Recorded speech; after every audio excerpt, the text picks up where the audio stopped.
Cap Cap, Jacques Lavergne, bonjour.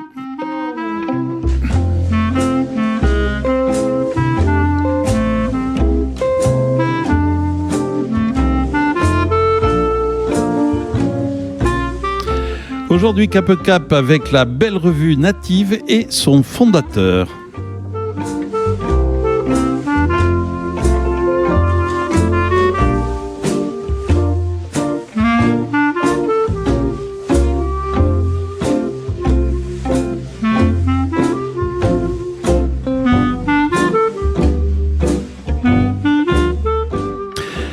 Bienvenue à toutes et à tous sur Esprit Occitanie. Alors je reçois ce jour un homme qui a su marier finances, gestion des entreprises et humanisme, ainsi qu'intérêt et curiosité pour les hommes de toutes origines. C'est de nos jours assez rare pour que l'on s'y arrête et que nous prenions le temps de l'écouter. Bonjour Jean-Pierre Chaumeton. Bonjour Jacques, bonjour à tous vos auditeurs et auditrices. Alors vous êtes là peu par hasard parce que nous allons parler beaucoup de la revue Native. Je ne la connaissais pas, mais un jour, en rentrant dans ce studio, j'en trouve deux posés sur la table. Et donc, je regarde, je feuillette et je me dis, mais quand même, comment ça se fait? Tu n'en avais jamais entendu parler. Alors, je me suis un peu engueulé, si je puis dire. Et j'ai dit, on va rentrer là-dedans, on va savoir qu'est-ce qui se cache derrière Native. Et donc, aujourd'hui, nous allons le savoir à travers vous, Jean-Pierre Chaumeton. Et on va commencer, il faut que vous nous disiez qui vous étiez. Alors, quand on a préparé l'émission, on m'a dit, je suis autodidacte. Mais vous avez quand même 2 masters en finance et gestion des entreprises. Vous êtes un autodidacte un peu équipé de diplômes quand même. C'est ça, un autodidacte qui s'est soigné. Bien, voilà. Comment vous avez choisi d'aller vers la finance et la gestion? J'ai pas choisi. Ça vous est tombé dessus? Ouais, en fait, pour raconter ma vie, pour que vous compreniez, la vie m'a doté d'un handicap de naissance. Donc quand j'ai pas eu le bac, je me suis décidé à travailler. Et en fait, un ami m'a dit, mais avec ce que t'as, Jean-Pierre, tu devrais te faire reconnaître travailleur handicapé. Et donc je vais voir un médecin, on habitait à côté de Paris.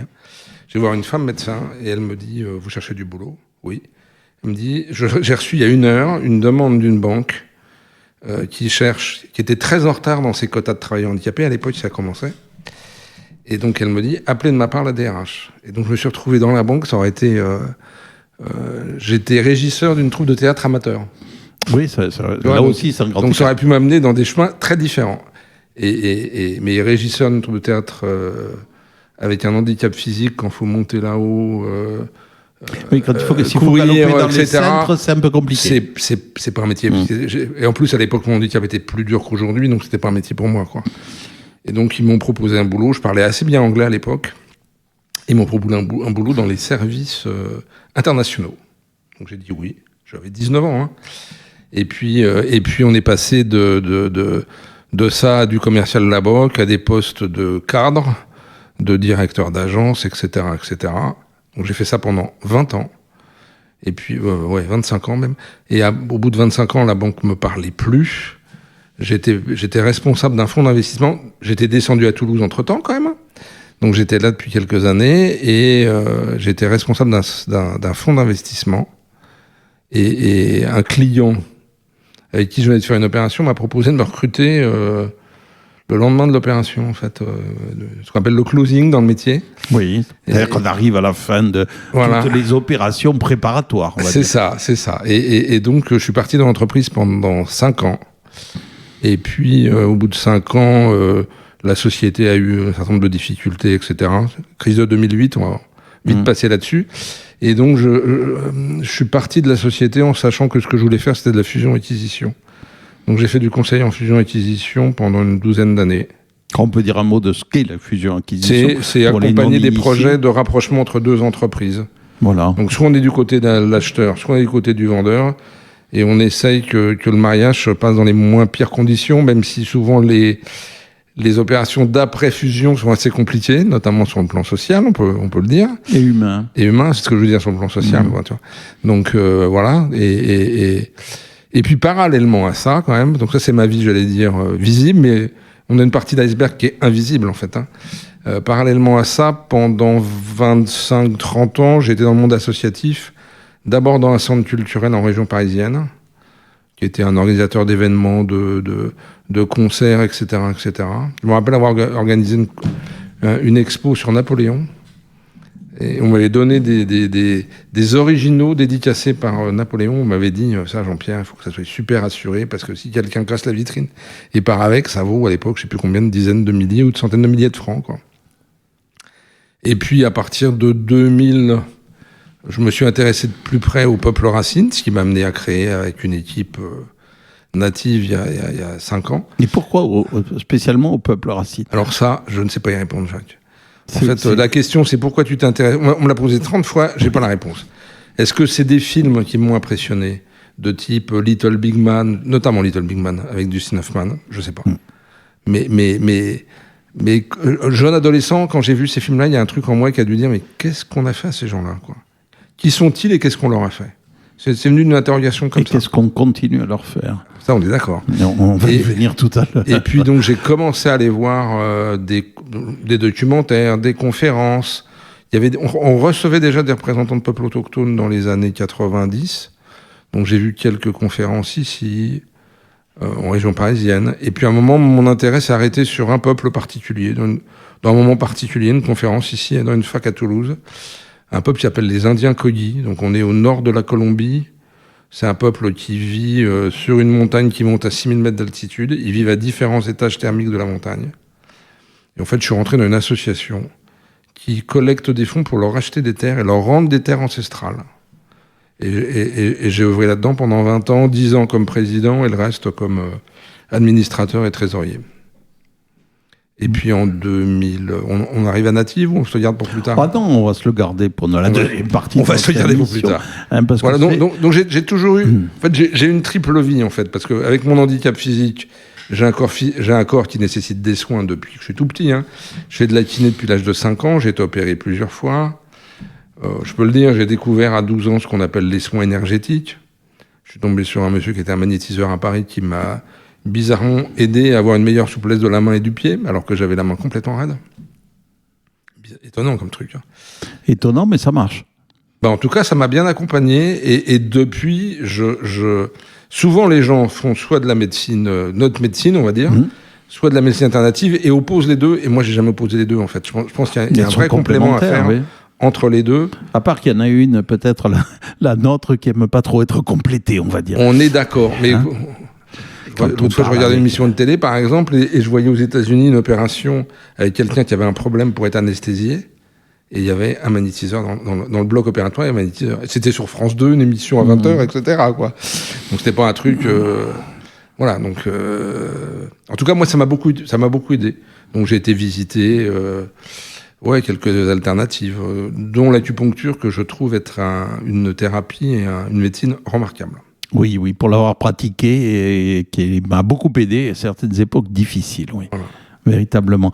Alors, vous n'êtes pas contenté de créer ce natif sur lequel on reviendra largement tout à l'heure. Il y a aussi Aluna Édition. Qu'est-ce que c'est qu'Aluna Édition? Ça fait partie de la face cachée de l'iceberg. C'est que probablement mon chemin d'handicapé dans la vie m'a ouvert des portes qui ne seraient peut-être pas ouvertes sans ça, en fait. En fait, un jour, un ami médecin homéopathe à qui j'ai décrit ma naissance m'a dit « Mais Jean-Pierre, tu as vécu un choc terrible à la naissance. Je ne sais pas si vous avez entendu parler des expériences de mort imminente. » Oui, tout à fait. Bon, voilà. Et lui dit « Mais ce que tu as vécu à la naissance, tu as vécu un truc qui a fait que tu as failli repartir, en fait. » Et pour être clair là-dessus, je suis né cyanosé, quasiment sans respirer. Mon corps est devenu violet. Et je suis resté quelques instants, quelques dizaines de secondes, 2 minutes, dans un état qui était un état extrêmement compliqué, quoi. Ça aurait pu basculer de l'autre côté. Un, ça aurait pu basculer de l'autre côté, et deux, alors j'ai eu des séquelles physiques, peut-être psychologiques, mais elles se voient pas trop, mais j'aurais pu être un vrai légume, surtout, quoi. C'est-à-dire que, je me rappelle, j'ai 7 ans, le toubib qui va m'opérer dit à ma mère sans me regarder, c'est incroyable qu'il soit là, dans cet état-là, quand je lis, ou quand je vous entends sur ce qu'a été sa naissance, quoi. Donc je pense que j'ai... Un peu miraculé quand même. Ouais, ça fait un peu ça. J'étais pas à Lourdes. Mais on était à Bagneux, dans une petite clinique à Bagneux, mais j'ai été miraculeux au départ. Ouais. Pour tout dire, à 7 ans, mon pied gauche est plus court de 7 cm et ma main gauche, elle est prostrée sur la poitrine. Donc je ne vis qu'avec ma main droite et marcher est compliqué, quoi, hein. J'ai marché très tard. J'ai été appareillé de l'âge de 5 ans à l'âge de 18-19 ans, quoi. Enfin, il y a quand même une leçon dans tout ça. C'est parce que ça ne nous a pas empêché de faire une carrière professionnelle, ça ne nous a pas empêché de vous lancer dans des aventures sur lesquelles on va revenir, mais enfin qui sont tout à fait à mes yeux, et j'espère je suis marié, j'ai 2 enfants. Voilà, vous avez vécu une vie parfaitement normale. Voilà, c'est ça.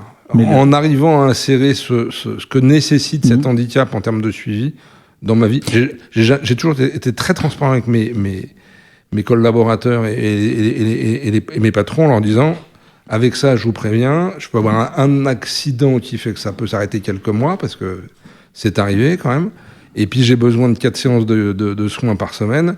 Il y a un moment, il faut me lâcher la grappe un peu plus tôt le soir, entre midi et 2, il faut être un peu cool, etc. etc. Est-ce que ça n'a jamais posé de problème, tu vois.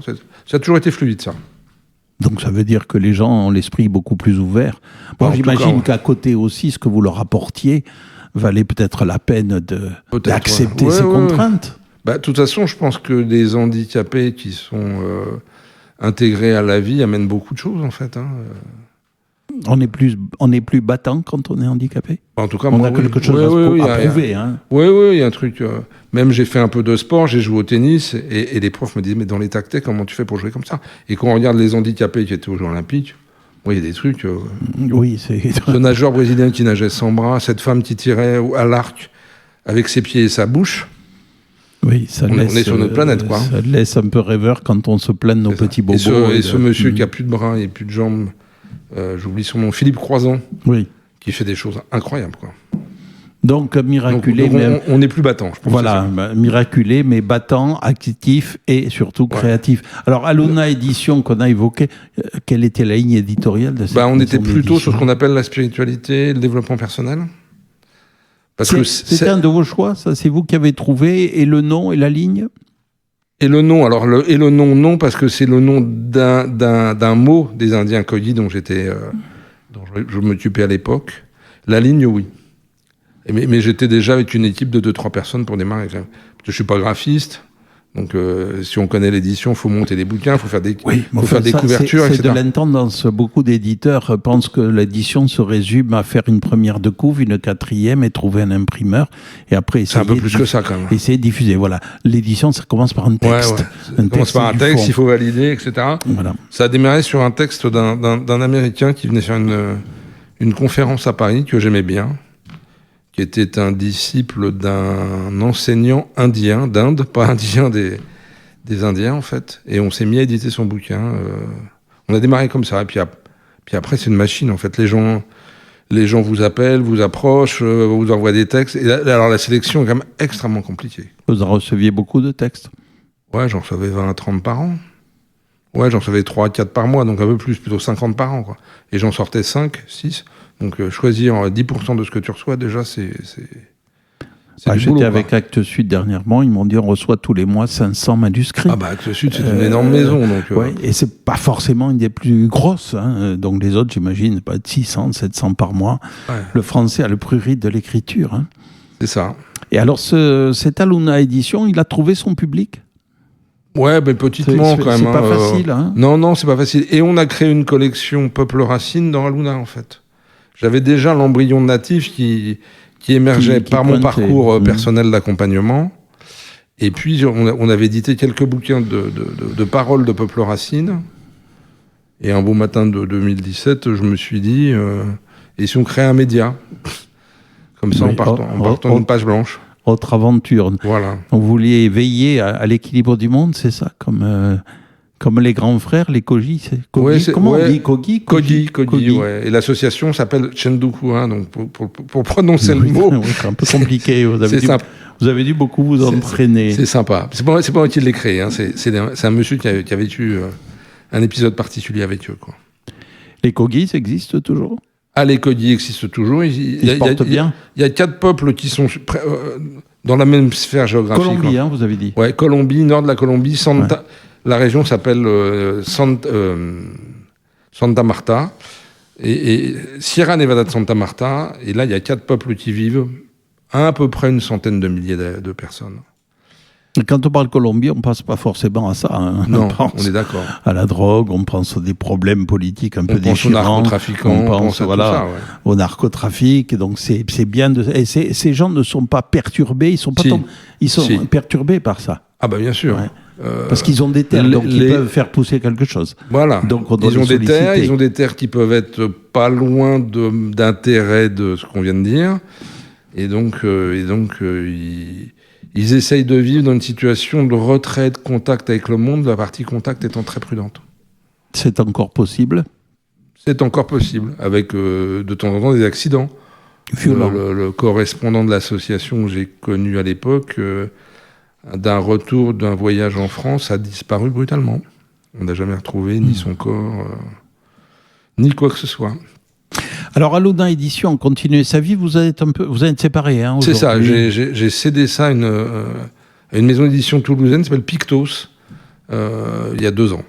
Voilà. Et parce que entre Native et Aluna, c'est compliqué de tout faire. J'avais plus les moyens ni humains ni financiers de mener les deux de front, donc il fallait choisir, quoi. Donc on peut trouver encore les livres d'Aluna Édition. Ah, ils continuent à éditer. Je suis encore directeur de collection. Quand j'ai des bons bouquins, je leur passe. Mais j'ai plus toute la charge de l'édition, de la communication et de la gestion de la boutique, quoi. Ouais, ce qui est énorme. Hein. C'est pas mal de boulot, ouais. On s'achemine tout doucement vers Native, que là, vous drivez toujours. On va quand même faire une pause musicale pour souffler un peu, pour se préparer à parler de Native. Alors, vous avez choisi, vous m'avez dit, ou le boléro de Ravel, ou Pardon d'Alain Souchon. Alors, le boléro de Ravel, ça nous aurait quand même mangé 30% d'émission, vu sa longueur. Et puis, je pense que tout le monde doit connaître aujourd'hui le boléro de Ravel, qu'on entend partout sous toutes ses formes. C'est ça. Même moi, je me souviens de m'être marié sur cette musique, donc on peut la mettre effectivement, si je puis dire, à toutes les sauces. Mais vous avez choisi Pardon de Alain Souchon. Pourquoi Pardon ? J'adore Souchon, et je trouve que c'est une de ses plus belles chansons en liaison avec le vivant, en fait. Quand on va parler de Native, on va parler des peuples autochtones, on va parler de leur vision du monde. Leur vision du monde est assez différente de la nôtre. Ils ont un contact, une relation avec le vivant qu'on a progressivement perdu, en fait, par la vie moderne. Voilà. Nous allons y venir, mais d'abord, on va écouter Alain Souchon, Pardon, le choix de mon invité Jean-Pierre Chometon.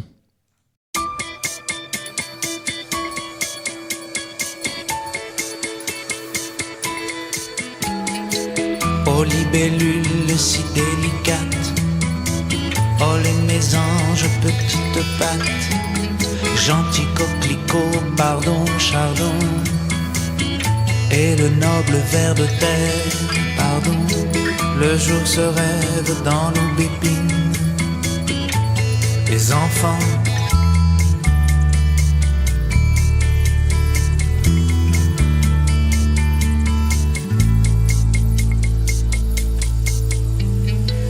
chevreuil lancé au-dessus des fleurs, chaud de perdrix au tout petit cœur, écureuil, renard, pardon vipère, pardon la pluie, pardon la terre, le jour se rêve dans la nature, les enfants, le vent les aime, le vent les aime, pardon.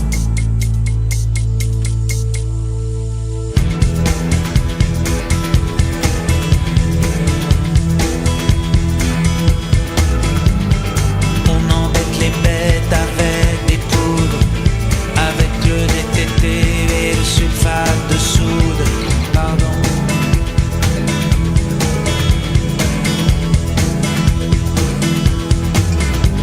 En regardant le temps passer dans la rivière, on voit des métaux lourds et le sulfate de fer, pardon. Pardon. On jette l'oxygène, matière première. On a troué les terres et on perd de l'air. Pardon. Pardon. Pour la Côte d'Azur, excusez-nous. Pour la Côte d'Azur, pardon.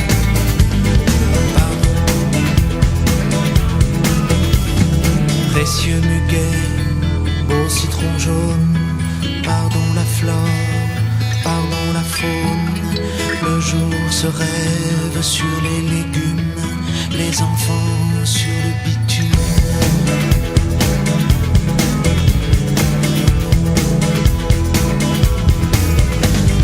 Terre, jolie terre, notre mer volante, avec nous dans le ciel et les étoiles filantes.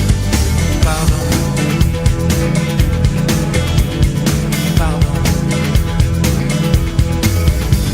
Colline fatiguée, pleine, plate, pleurez votre peine de nitrate. Pardon. Pardon. Pour cette flotte plastique bleue qui prend la mer pour les millénaires. Pardon. Pardon. Terre, jolie terre, notre mer volante, avec nous dans le ciel et les étoiles filantes.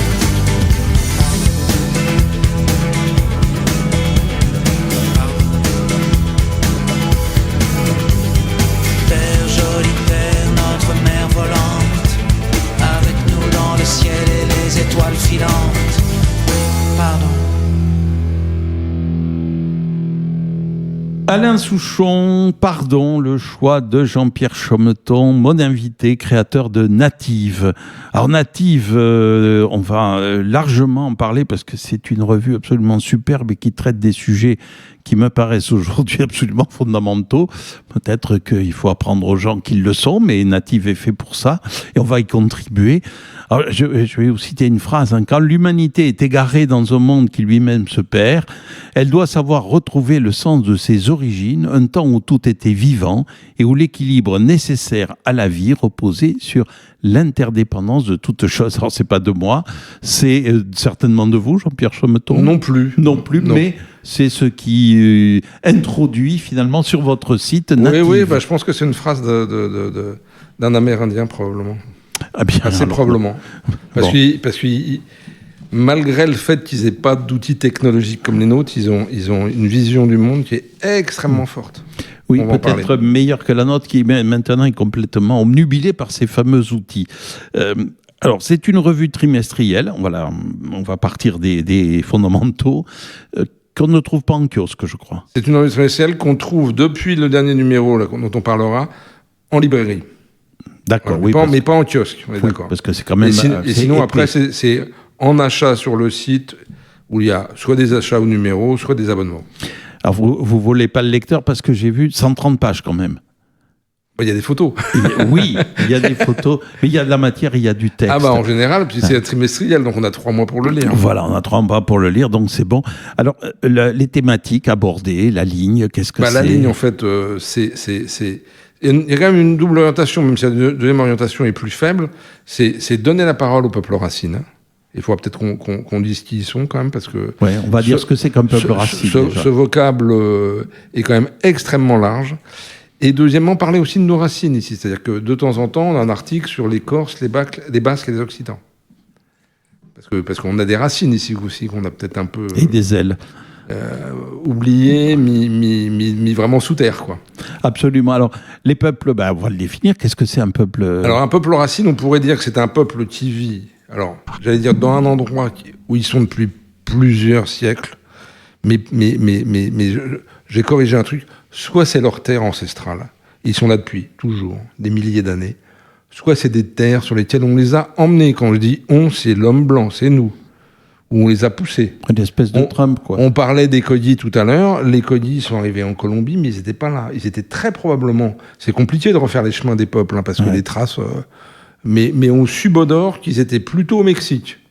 Et qu'ils sont venus là lors de la conquête espagnole et portugaise, parce qu'ils ont... Ils nous disent, on n'a pas voulu se battre. Ils avaient un lien avec les Incas ? Oui. Ça serait et la branche sud. Une des branches des Incas, en fait. Et eux, ils disent, en fait, quand vous êtes arrivés, ce qu'on a compris, c'est que vous vouliez l'or. Hein. Donc l'or, on vous l'a donné. Et on s'est barré pour pas être massacré. Oui, massacrés, ou tout simplement, parce qu'ils ne les ont pas tous massacrés, mais par contre, ils les ont tués à cause des microbes. Ah, on est d'accord. Portés. côté États-Unis, par exemple, on a des témoignages extrêmement clairs. On leur donnait pour se couvrir des couvertures à la variole. Donc en général, 3 semaines après, il n'y a plus personne. Oui, ça a été vite fait. Et d'ailleurs, ça a entraîné des problèmes, mais on ne va pas s'étendre là-dessus, mais des problèmes humains, bien sûr, des problèmes environnementaux, parce que ça a même atteint le climat à une certaine époque. On pourrait y venir, mais ça nous a l'ignoré. Donc un peuple racine, c'est un peuple qui est de là. Est-ce que c'est un peuple premier? Quelle différence entre peuple premier et peuple racine? Il n'y a pas. C'est pareil. Il y a 4 vocables en langue française. Alors, le premier, celui qui me plaît le plus, c'est les Canadiens, en fait, qui appellent ça les Premières Nations. C'est bien. C'est pas mal. Ça veut dire qu'ils étaient là avant nous. Nous, on serait les secondes ou les troisièmes.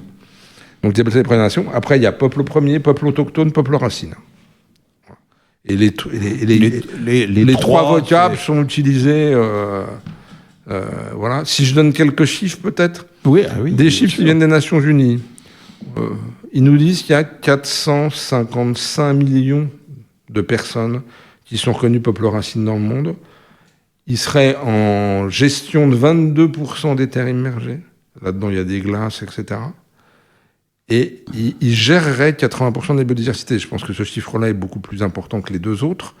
Parce qu'en fait, à une époque où on a des problématiques de biodiversité et de changement climatique, moi, j'ai l'impression, depuis que je suis proche d'eux, ça fait 35 ans, qu'ils ont une sorte de pièce du pulse du futur de l'humanité assez importante. C'est-à-dire que si on continue à les embêter, à leur prendre les terres, à leur prendre leurs forêts, à couper les forêts, à polluer les rivières, etc., les 80% de la biodiversité, je ne sais pas qu'est-ce qui va rester dans quelques dizaines d'années, quoi. Et l'homme derrière, puisque sans la biodiversité, ne peut pas vivre. Voilà. Et ça, c'est leur message central.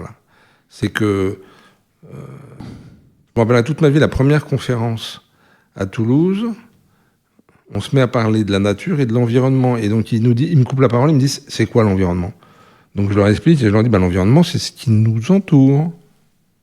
Ah bon, vous êtes mis au milieu? Et là, il y en a un dans les yeux, il me dit, Jean-Pierre, nous sommes la nature.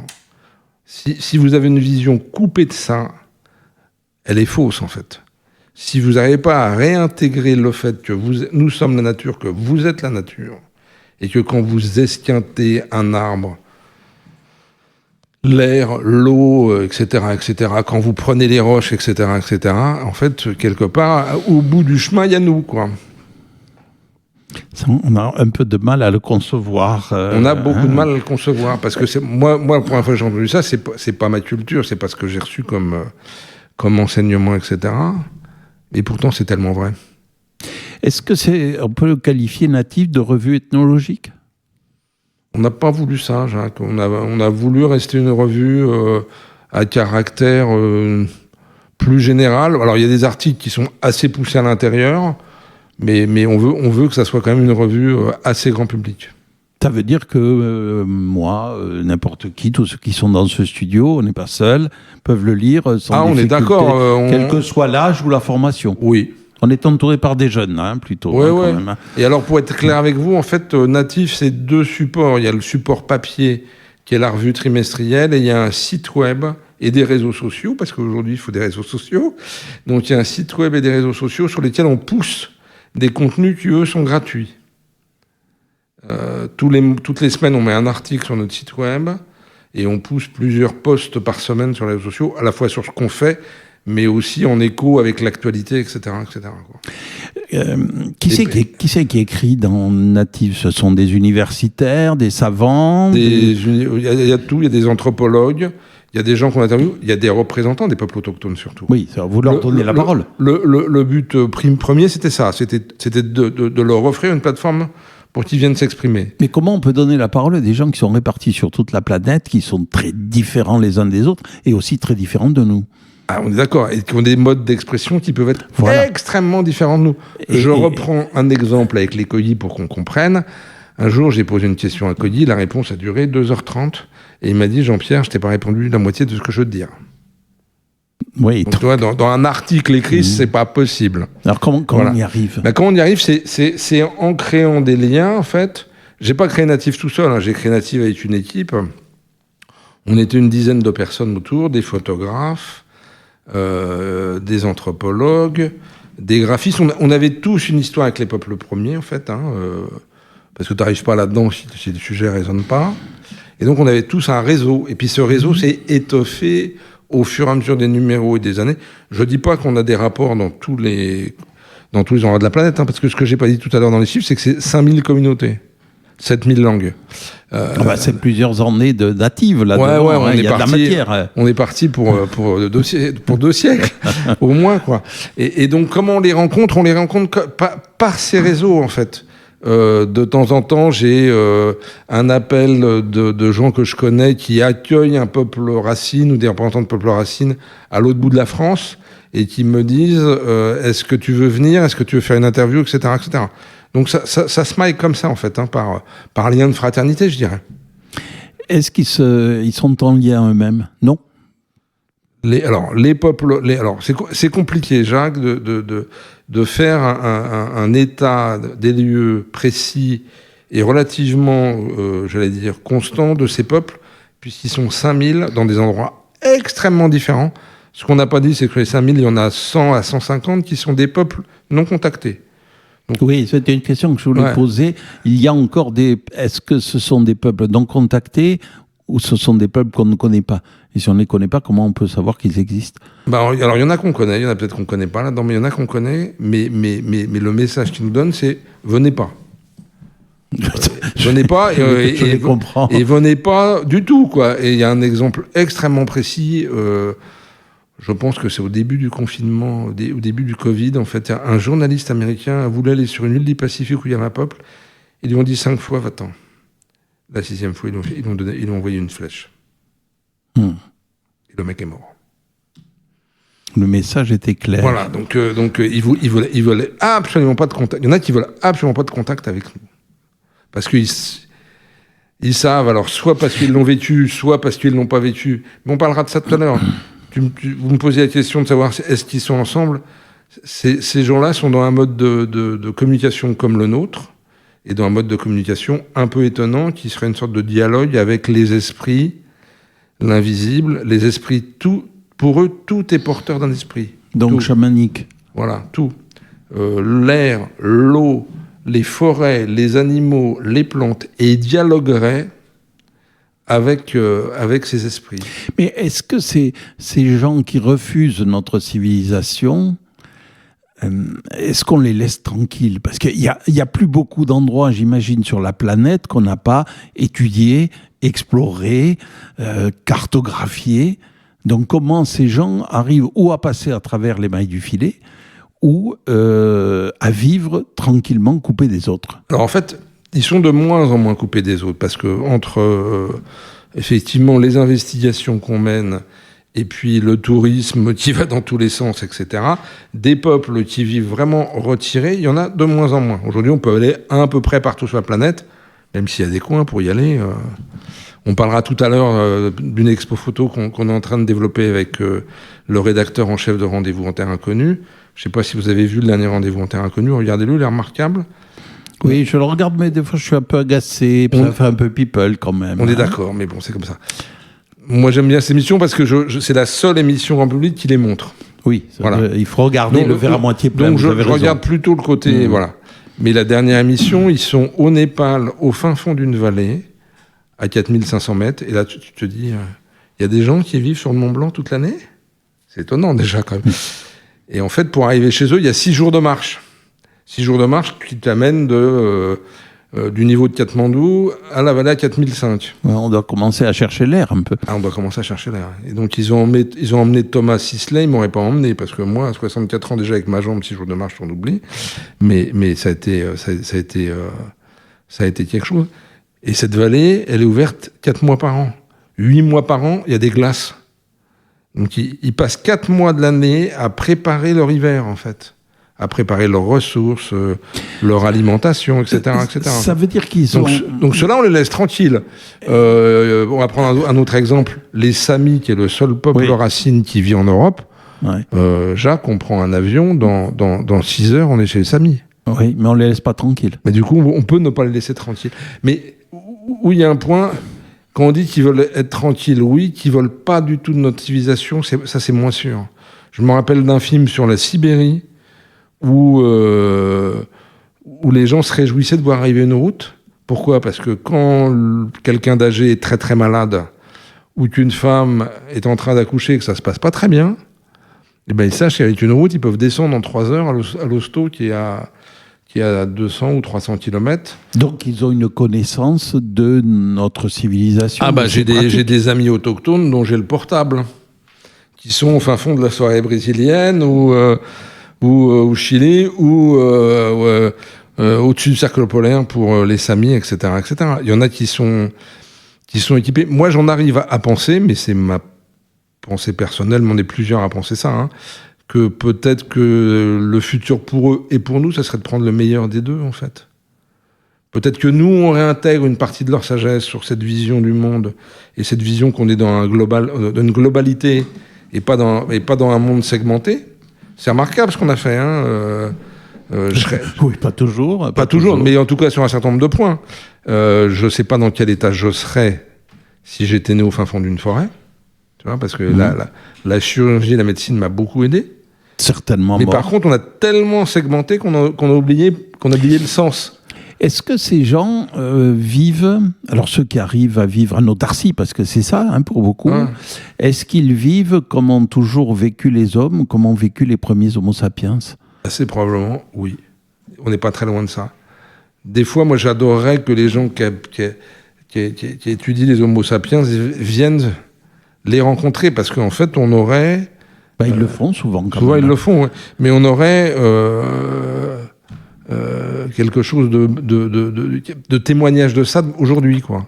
Si on veut je sais pas ce qu'a fait, comment il s'appelle, le réalisateur d'Avatar. Oui, ça va pas me revenir le nom. Non, moi non plus. Spontanément. Mais c'est pas grave. Cameron, voilà. Voilà, les jeunes sont là. Les jeunes voilà. cerveaux sont là. Je sais pas comment Cameron est arrivé à faire Avatar, parce que Avatar, pour moi, ça peut être aussi la vision de ce qu'est un peuple racine. Qui est, rappelez-vous,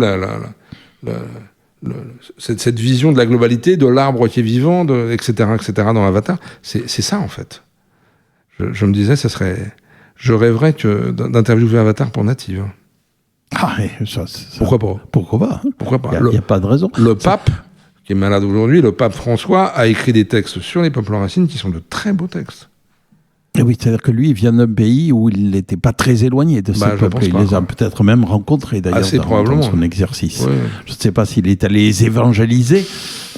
Si c'est pas lui, c'est d'autres. Hein. Oui, il faut s'en méfier un peu, parce qu'on sait où se les amener. Mais bon, ce serait un autre débat. Donc, vous pensez que ces peuples natifs, eh bien, certains vivent encore comme dans des conditions... les Homo sapiens vivaient il y a 10 000 ans, 20 000 ans, peut-être. Peut-être, ouais. Parce qu'il y a, avec effectivement une forme d'autarcie.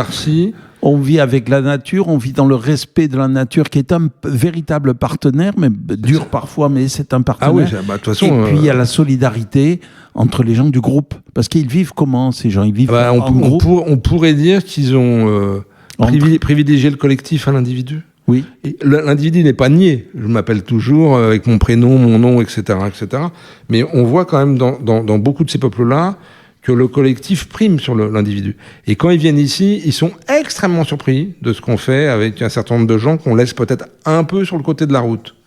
Eux ne laissaient personne, et même des handicapés, on l'a documenté. Hein. Oui, on l'a documenté, ça. Même les Homo sapiens, même très anciens, 20 000, 28 000 ans, les Gravétiens, par exemple, 29 000 ans, ils laissaient jamais tomber les gens. L'homme de Tautavel aussi, on a vu de très belles choses là-dessus. Et quand j'étais à Toulouse avec eux, il y a une quinzaine d'années, et on allait chez Télé-Toulouse, et qu'on marchait, et tout d'un coup, j'ai un de mes amis qui s'arrête devant un SDF, qui me regarde, et là, il s'adresse à toi, Jean-Pierre, et il te dit, qu'est-ce que tu fais avec eux ? Pour eux, c'est incompréhensible qu'on laisse des gens sur le bord de la route, comme c'est incompréhensible qu'on mette nos anciens dans des EHPAD. Quand tu leur expliques ce qu'est une EHPAD, ils te regardent et disent, mais vous avez une vision de fou. Locaux en espagnol. Oui. Comment vous faites ça ? Parce que pour eux, les anciens ont la sagesse. Les anciens transmettent.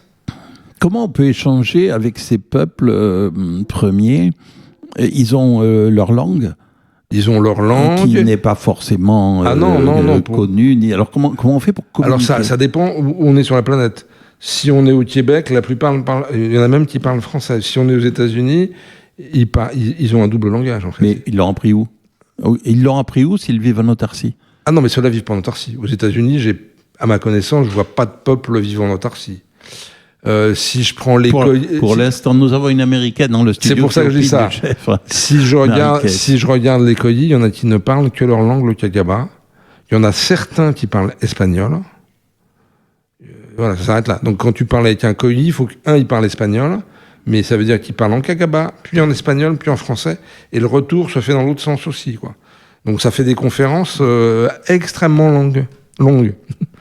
Comment ils transmettent leur savoir, leur connaissance, leur tradition? C'est uniquement oral? C'est par expérience, en fait. C'est par mise en situation. Donc, alors, il n'y a rien d'écrit, en fait. Ce qu'on n'a pas dit, parce qu'il y a tellement de choses à dire que l'heure ne va pas nous suffire. Mais tu as des peuples sur la planète qui n'ont pas d'écriture.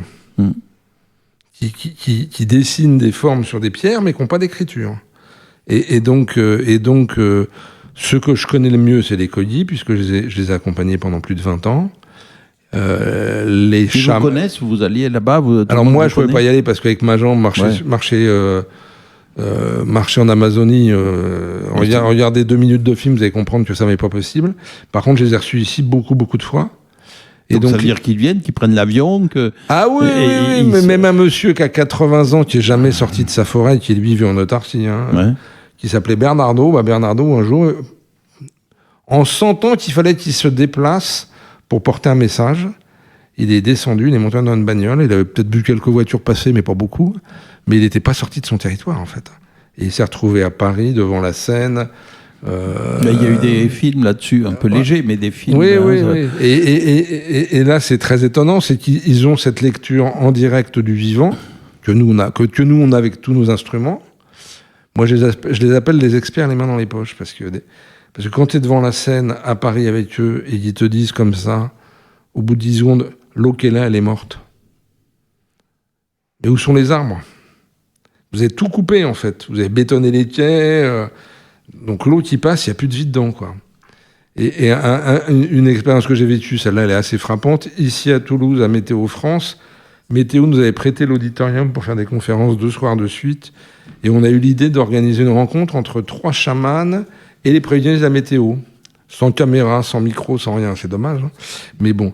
Et pendant 2 heures, ils ont échangé de comment ils voyaient la météo, comment ils savaient, par exemple, que dans leur culture, les cultures étaient suffisamment hydratées ou pas. Et donc, les réponses sont extrêmement étonnantes.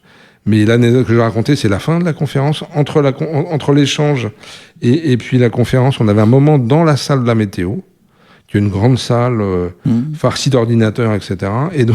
Et donc celui qui parle espagnol, il s'appelle Miguel, demande à la patronne de la salle, c'est comme ça qu'on dit, quelle est la météo demain à Toulouse? Et donc la dame va chercher son bulletin météo, et elle nous annonce 4 heures de flotte entre 10h et 14h, je crois, et 4 heures de pluie. Et je vois mon Miguel qui cherche une porte dans la salle, sort. À 10 mètres, il y avait un arbre qui devait être gros comme ça, un petit arbre, qui n'était pas très haut, qui devait faire 3 mètres de haut. Je vois Miguel qui pose la main sur l'arbre, qui lève la tête au ciel pendant 20 secondes. Il revient et il dit « Demain, ici, il n'y aura pas une goutte d'eau. » Et ça, c'est... Et bien sûr, il n'a pas plu une goutte de flotte. Il y a une sorte de savoir empirique qui peut venir fracasser nos savoirs scientifiques, du coup. Une autre fois, dans la Drôme, je marche avec un jeune chaman, et heureusement un traducteur, et il s'arrête, à un moment, il était dans une forêt, et il me dit « T'as vu ici, il y a 6 variétés d'arbres. » J'en voyais péniblement 4. Et la phrase d'après, celle-là, je me rappelle aussi, il dit « Vous avez implanté une espèce ici il y a environ 100 ans, qui est une espèce nuisible. Il respecte le vivant, il respecte la nature. Il dit « Si vous la retirez pas, dans 100 ou dans 200 ans, il n'y aura plus que. » Et en fait, en redescendant, on apprend que, en compensation de la Première Guerre mondiale, donc il y a environ 100 ans, on a implanté quelque chose qui s'appelle le pain noir autrichien, qui est un truc extrêmement acide, qui bouffe tout. Comment il sait ça? Donc il sait ça comme ça, et vous... Sur un territoire qui n'est pas le sien, qu'il découvrait. Et il vous le date. Voilà. Donc la question de tout à l'heure, Jacques, c'était comment on dialogue avec eux? Peut-être justement en échangeant là-dessus. J'ai des amis qui ont amené nos scientifiques avec des chamans, et ils ont dialogué. Ça a fini en conférence à Lyon, à Paris, etc. Et c'est extrêmement étonnant de voir comment les savoirs peuvent se croiser, en fait. Ça nous ouvre des pistes de réflexion infinies. Et ils ont cette lecture aussi du climat et du changement climatique. On abordera peut-être ça dans une troisième partie. On essayera, mais sinon on fera un deuxième épisode natif, il n'y a pas de souci. Bon, la matière est absolument passionnante et à mon avis fondamentale pour notre avenir. Je vous propose de réfléchir à tout ça en écoutant Pink Martini, Solidao.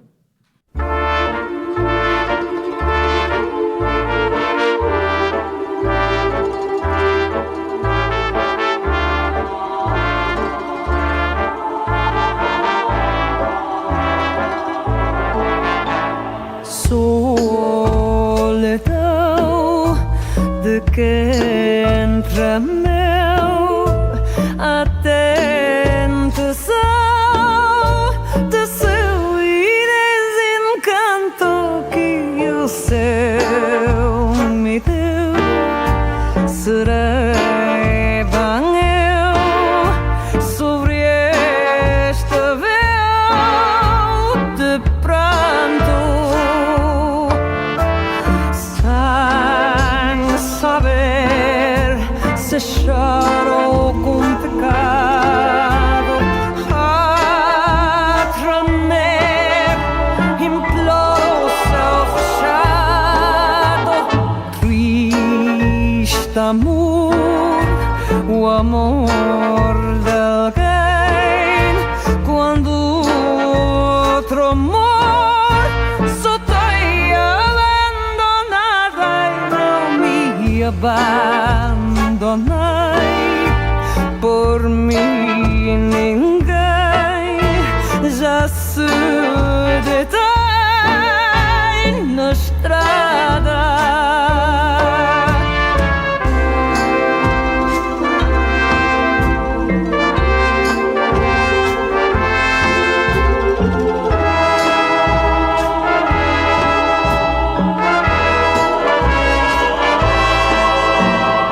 Triste amor, o amor de alguém, quando outro amor só tem abandonado. Não me abandonei,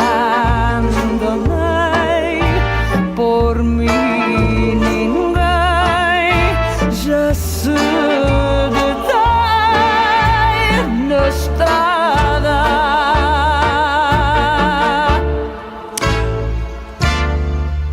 Voilà, Pink Martini, nous retrouvons Jean-Pierre Chaumeton, le fondateur de la Revue Native, des peuples premiers, des peuples racines dont nous parlions.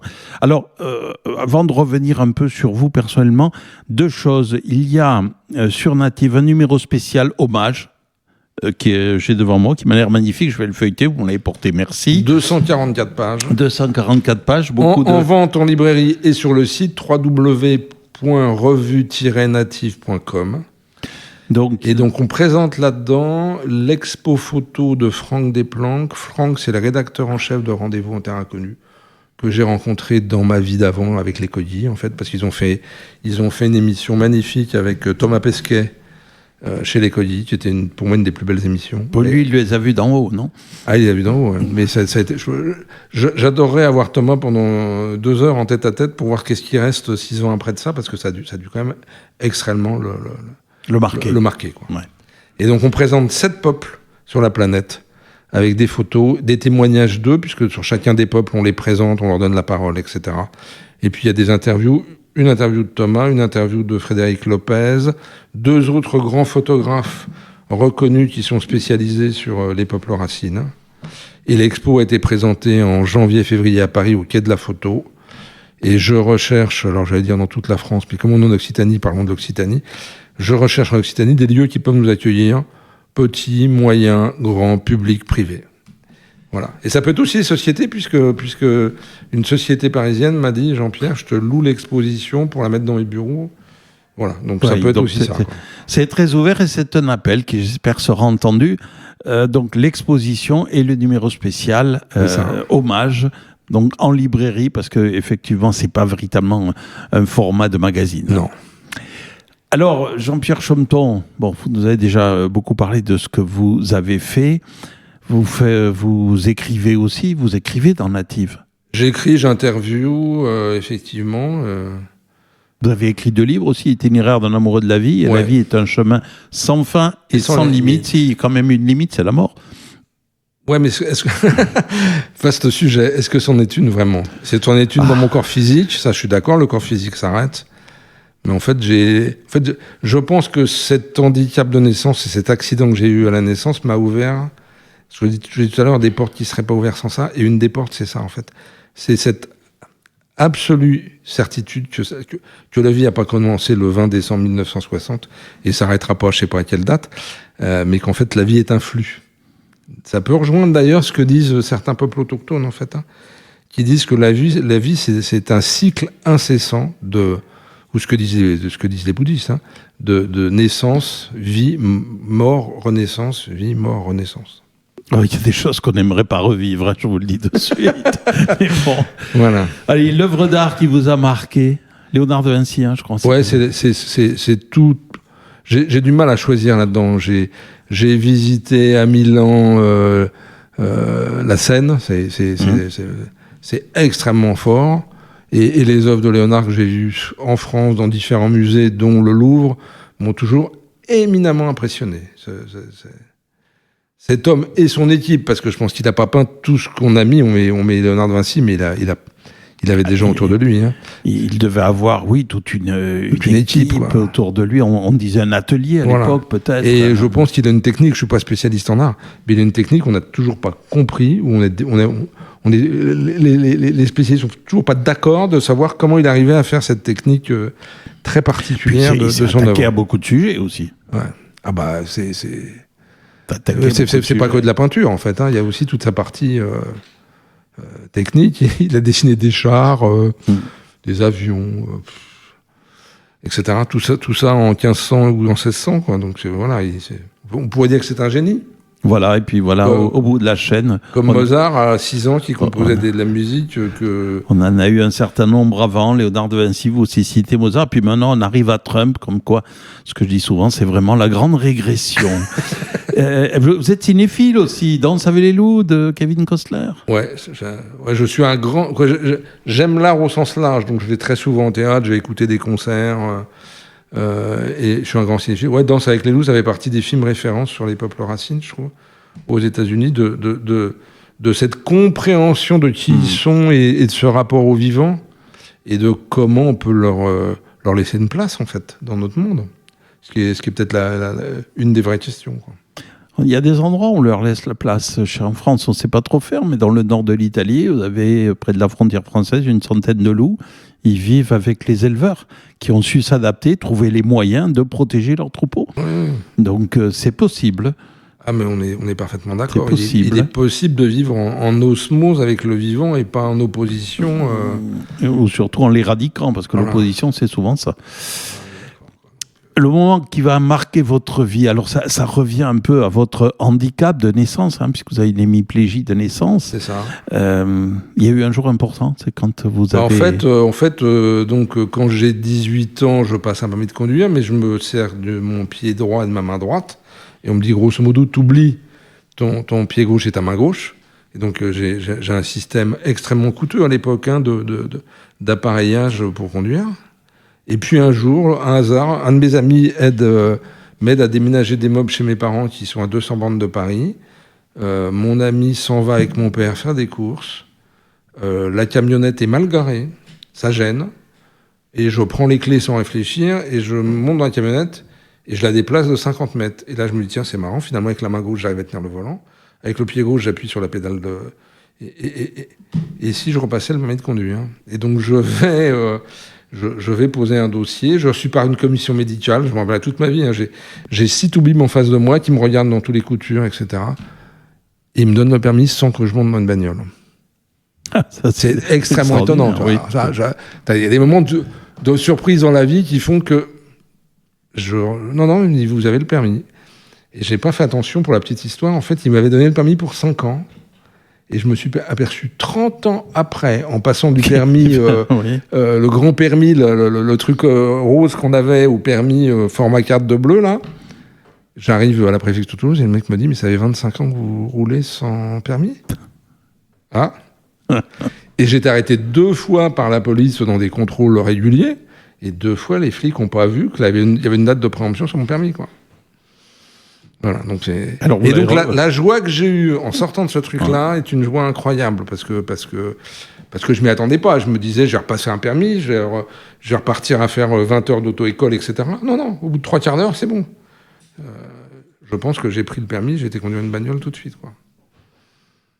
Est-ce que c'est parce que ça permettait de se dire que aussi j'allais être plus normal que ce que j'étais, quoi. Puis c'est plus simple surtout, Jacques. Oui. Parce qu'à l'époque, je me rappelle, l'équipement coûtait 25 000 francs en 1980, quoi. 25 000 francs. Ouais, tu vois. Nous saluons l'arrivée dans le studio de Jean-François Mignard, notre complice de radio. Alors, la personne qui vous a inspiré, qui a été un modèle pour vous, c'est les peuples racines, essentiellement. Oui, c'est les peuples racines. Et là-dedans, je pourrais en faire émerger quelques-uns. Ceux avec qui j'ai eu un contact particulier, j'ai donné 2 exemples tout à l'heure de lecture du vivant assez étonnante, cette histoire de la forêt, cette histoire de la météo chez Météo France.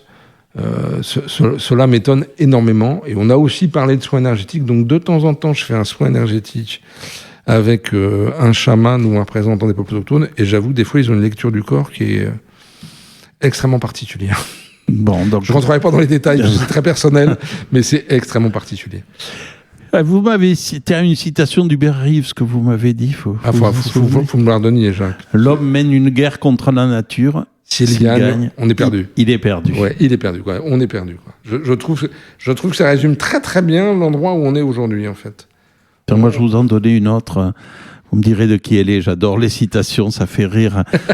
Mon ami Jean-François Mignard. Le monde a commencé sans l'homme, il s'achèvera sans lui. Bachelay ? Claude Lévi-Strauss et Dentrice Tropique. On est d'accord. Hein. Oui. Le monde a 14 milliards d'années, la Terre a 4 milliards et demi d'années, nous disent nos scientifiques. Et je raconte une anecdote d'ailleurs là-dessus. Et on est là depuis 100 000 ans, 200 000 ans. L'anecdote que je vais raconter est la suivante.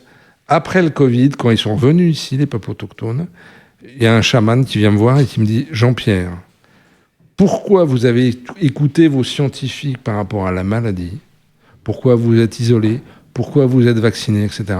Et pourquoi vous les écoutez pas alors que ça fait 60 ans qu'ils vous disent la même chose que nous, qu'on va dans le mur sur le plan biodiversité climatique ?» Et j'avoue que là, ce genre d'observation, j'ai pas la réponse automatique. Pourquoi on n'écoute pas nos scientifiques ? Parce que le diagnostic, il est posé depuis le rapport de Meadows. J'étais en culotte courte ou j'étais même pas sur Terre. Hein, donc, voilà. Si, Meadows, c'était 72, donc vous étiez... Oui, 72, j'étais en culotte courte. Voilà. Mais Jacques Ellul l'avait dit 15 ans avant aussi. C'est ça. Tu vois, donc, voilà, on y revient toujours. On dit, mais pourquoi on sait tout, on a tout dit, on a tout écrit. Sauf qu'on l'a pas fait. Voilà, sauf qu'on ne le fait pas. Et que c'est pas parti pour ça et que les scientifiques, avec M. Trump, on les méprise profondément aujourd'hui. On est d'accord. On arrive quasiment au bout de notre échange dans cette émission Cap Cap. On parle de livres, c'est la dernière rubrique que je souhaitais aborder avec vous. Alors vous êtes venu avec un livre, quel est-il ? Qu'est-ce que c'est ? Alors il y a énormément de livres sur les peuples racines, ouais. Il y en a plein. Et je suis venu avec un bouquin qui s'appelle... Souvent on me dit qu'est-ce que je pourrais lire sur leur sagesse. Et un livre qui est un livre à la fois de photos et de textes, s'appelle Pieds nus sur la terre sacrée. Dernière parole des Indiens d'Amérique. Donc, comme on a une amie américaine qui est là, qui nous écoute. Trouvé ça en langue anglaise. Qui nous écoute religieusement. J'en lis peut-être 3 lignes. Allez-y. Toute créature vivante, toute planète tire sa vie du soleil. Si le soleil n'était pas, ce serait la nuit et rien ne pousserait. La terre serait sans vie. Mais le soleil a besoin de l'aide de la terre. Si le soleil agissait seul sur les animaux et sur les plantes, la chaleur serait telle qu'il mourrait. Mais les nuages apportent la pluie, et l'action conjuguée du soleil et de la terre fournit l'humidité nécessaire à la vie. c'est un témoignage de ce que je disais sur le fait qu'ils ont une vision globale et non segmentée du monde qui leur permet d'écrire ça. C'est un texte qui a été écrit par Oldie en 1911. Mais je pense que Christophe Colomb, plutôt que les massacrer, les aurait écoutés, aurait noté ce qu'il disait. Je pense qu'ils auraient dit la même chose 500 ans avant. Oui, ça veut dire que les Occidentaux auraient fait preuve d'humilité en arrivant chez eux, ce qui n'est pas trop quand même la marque de fabrique de la maison. Non, on est d'accord, on les a pris pour des arriérés. Oui. Ouais, je veux dire, les qualificatifs négatifs pour définir les peuples racines, j'en ai entendu pas mal, quoi. Allez, moi je vais vous donner un autre conseil de lecture, ça s'appelle Avant nous le déluge, sous-titré L'humanité et ses mythes, c'est de Jean-Loïc Lequellec aux éditions du Détour. Jean-Loïc Lequellec, anthropologue, directeur de recherche mérite au CNRS, grand spécialiste des images rupestres et également des mythes. Donc c'est un livre, il écrit beaucoup, L'homme de Lascaux, dictionnaire critique de mythologie et surtout La caverne originelle, qui est un fabuleux bouquin sur nos grands ancêtres. Alors voilà, dans ce livre, on va déambuler dans les mythes qui ont toujours accompagné l'humanité. On va y apprendre comment ils émergent, comment ils se partagent, comment ils circulent, des récits du monde entier, parce qu'on en invente depuis que l'humanité est là. Et ça nous aide à mieux comprendre le monde. Et Jean-Loïc Lequellec les collecte, il les étudie, il les compare, même aux époques les plus reculées, dans tous les peuples, il ne s'est rien interdit, et dans autant de langues que possible. C'est un très beau livre que je recommande à tout le monde.